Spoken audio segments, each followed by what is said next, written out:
بسم اللہ الرحمن الرحیم الحمدللہ رب العالمین والصلاة والسلام علی سید المرسلین۔ اے مخاطب، کیا آپ نے کبھی غور کیا کہ قرآن مجید میں ایک ایسی صورت بھی ہے جو صرف 5 مختصر آیات پر مشتمل ہے؟ نہ اس میں جنت کا ذکر، نہ جہنم کا خوف، نہ نماز کا حکم اور نہ روزے کی فرضیت، پھر بھی اسے اللہ نے اپنے کلام میں جگہ دی۔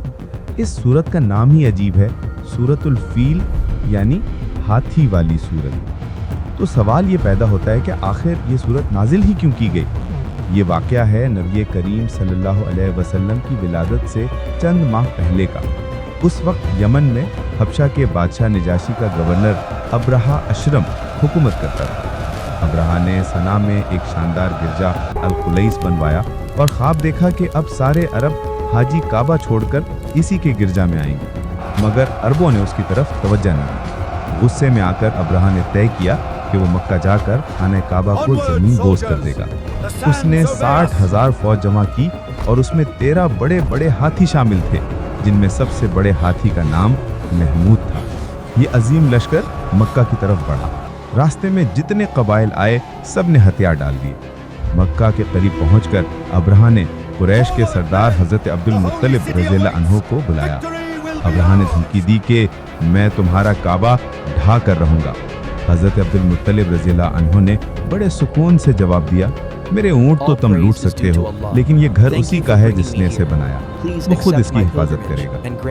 پھر حضرت عبد المطلب رضی اللہ عنہ نے قریش کو پہاڑوں پر پناہ لینے کا حکم دیا اور خود کعبہ کے دروازے پر کھڑے ہو کر دعا مانگی کہ اے اللہ، بندہ اپنے گھر کی حفاظت کرتا ہے تو اپنے گھر کی حفاظت فرما۔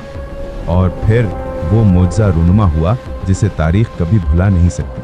اللہ تعالیٰ نے آسمان سے ابابیل نامی پرندوں کے جھنڈ بھیج دیے۔ ہر پرندے کے منہ میں اور پنجوں میں مٹی کی تپائی ہوئی اینٹوں جیسے پتھر تھے۔ جب یہ پتھر ابرہہ کے لشکر پر گرے تو چند لمحوں میں 60,000 کا لشکر بھوسے کی طرح بکھر گیا۔ قرآن پاک خود اس منظر کو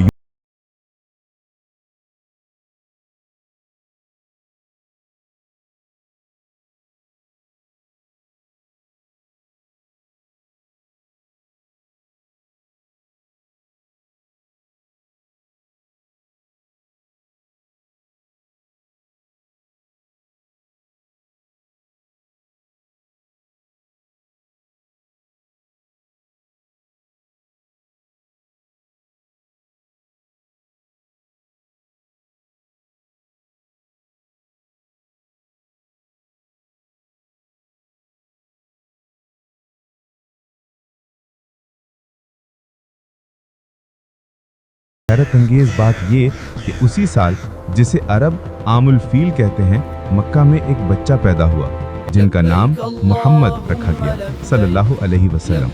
گویا اللہ تعالیٰ نے اپنے آخری نبی کی آمد سے پہلے ہی دنیا کو پیغام دے دیا کہ یہ شہر اور یہ گھر تباہ نہیں ہوگا، کیونکہ یہ بچہ آنے والا ہے جو پوری کائنات کی تقدیر بدل دے گا۔ اس سورت کے چند بڑے سبق یہ ہیں: خانہ کعبہ اللہ کا گھر ہے، اس کی حفاظت اللہ خود کرتا ہے۔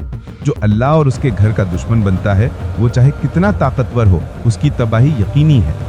اللہ کی مدد ہمیشہ نظر نہیں آتی، کبھی ہاتھیوں کے مقابلے میں چھوٹے چھوٹے پرندے آ جاتے ہیں، مگر نتیجہ وہی ہوتا ہے جو اللہ چاہتا ہے۔ آج بھی 1400 سال گزر جانے کے بعد لاکھوں کروڑوں لوگ اسی کعبہ کے گرد طواف کر رہے ہیں جسے ابرہہ ڈھانے آیا تھا، اور وہ کعبہ قائم ہے کیونکہ اس کی حفاظت وہ کر رہا ہے جس کے قبضے میں آسمان و زمین ہے۔